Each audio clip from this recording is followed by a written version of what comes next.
नमस्कार मेरे प्यारे बच्चों, आप सभी का मंसूसर क्लासेस पे स्वागत है। चलिए शुरू करते हैं आज की क्लास, जिसमें हम लोग देखेंगे एक डेरिवेशन है आज का। क्या है? Electric field intensity. Electric field intensity due to plane sheet. एक बहुत बड़ी सी शीट होगी। Electric field intensity due to plane charge sheet, uniformly charge. कैसी चार्ज है भैया? Uniform charge sheet. अनंत विस्तार की समतल आवेशित, यहां पे क्या लिख लेना भैया? आवेशित।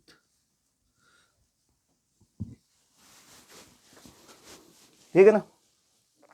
समझ में आई भैया? आईडी क्या है कि ये कोई मेरी एक शीट है, प्लेन शीट, और ये शीट कैसी है? इतनी पतली है जैसे पेज है। ये क्या है? मान लो एक पेज है, ये एकदम पतला है, इतना पतला शीट है। ठीक है, तो ये क्या है? सब चार्ज हैं।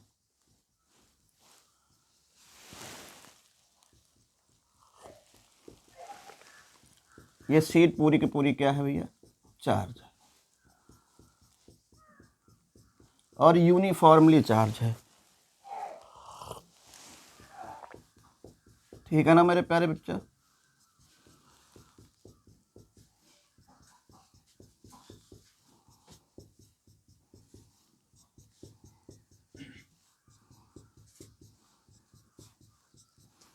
ये यूनिफॉर्मली चार्ज है।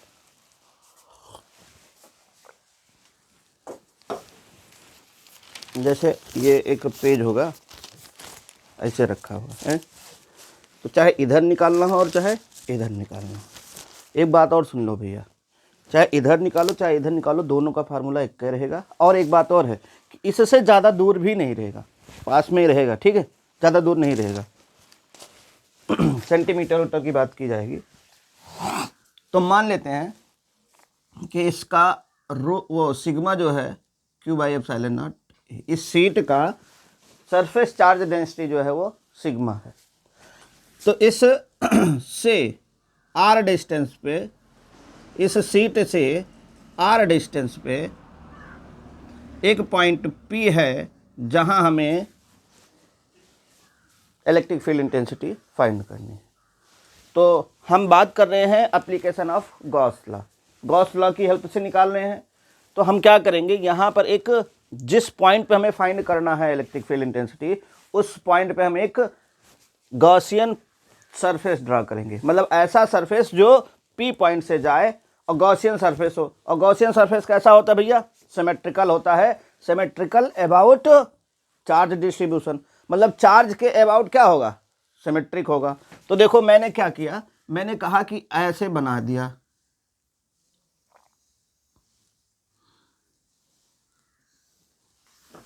ऐसे बना दिया। तो जैसा इधर है वैसा इधर भी होना चाहिए, सिमेट्रिक होता है ना। तो भैया एक सिलेंडर बना दिया, समझो।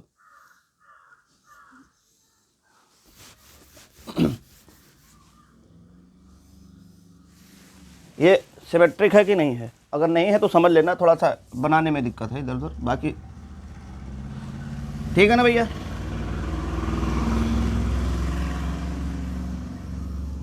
इस तरह से होगा ना, ये समझिए। समझ में आ रही बात? इससे इलेक्ट्रिक फील्ड भी ऐसे जा रही होगी कि नहीं जा रही होगी भैया? ये चार्ज है तो ऐसे तो इलेक्ट्रिक फील्ड जाएगी, और दूसरी इलेक्ट्रिक फील्ड इस तरह जा रही होगी। इधर चार्ज है तो एक ये एकदम शीट पतली से, तो इधर इलेक्ट्रिक फील्ड और इधर इलेक्ट्रिक फील्ड दोनों तरफ जा रही होगी ना।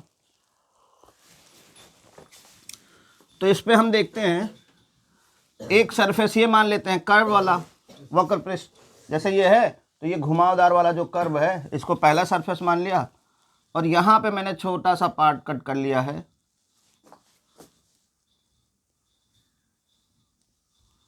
इस P को नीचे लिख दो, ये पॉइंट यहाँ पे है, और यहीं पे हमने छोटा सा DA मान लिया है। ये पॉइंट P के पास ही छोटा सा डी ए मान लिया है एरिया वेक्टर। अब अगर आप गौर से देखेंगे तो इलेक्ट्रिक फील्ड और एरिया वेक्टर के बीच थीटा कितना है, इधर से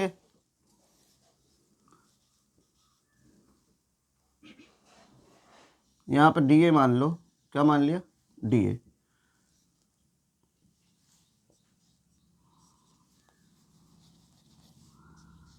यहाँ पे थीटा क्या है, 0 डिग्री है कि नहीं है।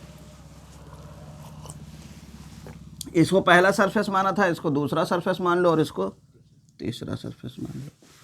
अच्छा, इसका जो एरिया वेक्टर होगा वो देखो इलेक्ट्रिक फील्ड से 90 डिग्री होगा कि नहीं होगा। यहाँ लिख देते हैं यार, ये डी ए है, यहाँ पे छोटा सा कट कर लिया है और ये थीटा यहाँ पे 90 डिग्री है, क्योंकि इलेक्ट्रिक फील्ड ऐसे जा रही है, एरिया वेक्टर ऐसे जा रहा है, ये 90 है ना। इतनी बात सबको हजम हुई। करेंगे कैसे, मान लेंगे लेट, थोड़ी सी थ्योरी लिख लेंगे। Let there is a plane uniform, let there is a plane uniform charge sheet having surface charge density, surface charge density is sigma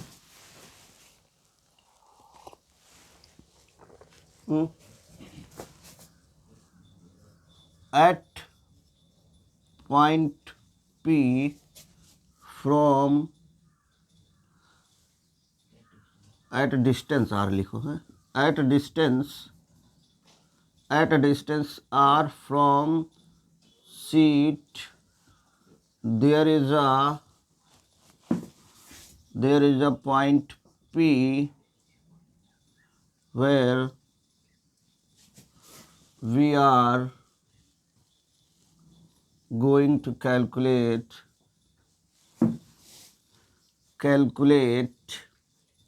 electric field. मेरे प्यारे बच्चों, हमने आप लोगों से हर उसमें थ्योरी लिखने को कहा है और थ्योरी भी बिल्कुल सेम ही लिखता हूँ, इसलिए कि आपको भी कभी याद करने की ज़रूरत, एक थ्योरी से काम चल सकता है नहीं, थोड़ी सी बदलनी पड़ती है। बस वायर होता इन्फाइनेटली वायर होता तो इन्फाइनेटली वायर लिख लेते, बाकी सब चीज़ यही होती है, ठीक है। So consider a Gaussian surface which is passing through point P।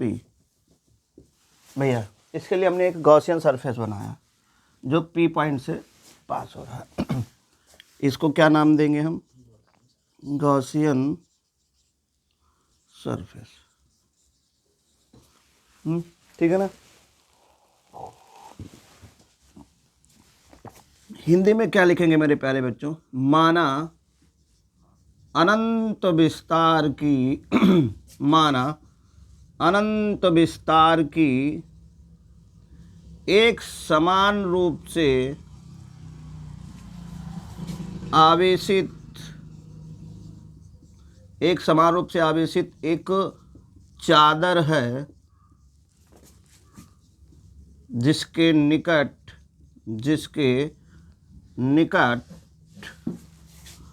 r दूरी पर वैद्युत क्षेत्र की तीव्रता ज्ञात करनी है। वैद्युत क्षेत्र की तीव्रता ज्ञात करनी है।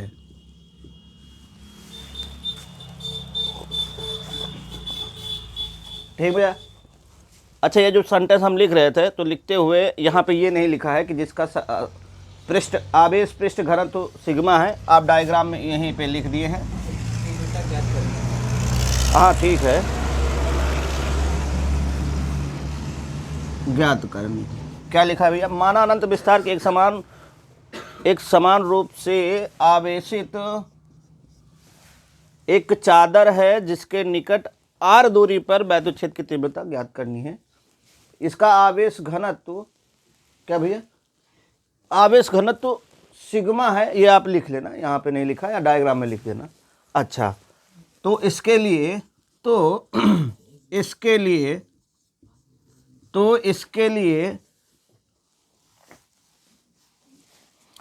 माना अनंत विस्तार के एक समान रूप से आवेशित एक चादर है जिसके निकट एक बिंदु P है, जिसके निकट r दूरी पर एक बिंदु P है, जहां वैद्युत क्षेत्र की तीव्रता ज्ञात करनी है। तो इसके लिए बिंदु P से गुजरते हुए एक गॉसियन पृष्ठ की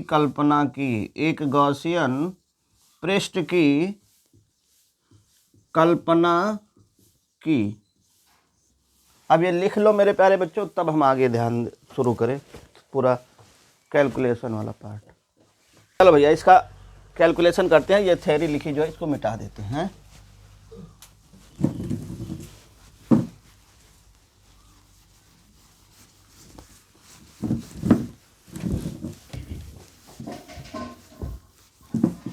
देखो भाई, चलो शुरू करते हैं। अब क्या है कि फ्रॉम फिगर से शुरू करते हैं। देखो क्या होगा, जो फाई ई होगा वो क्या होगा, ई डी ए कॉस 0 दूसरे सरफेस के कारण, ठीक भैया, plus E D A cos 0 तीसरे सरफेस के कारण, ठीक, plus E D A cos 90 पहले सरफेस के कारण। देखो 90 है दूसरे पे, ठीक। तो भैया ये तो हो जाएगा cos 90 0, तो ये पूरा 0। यहां से क्या होगा,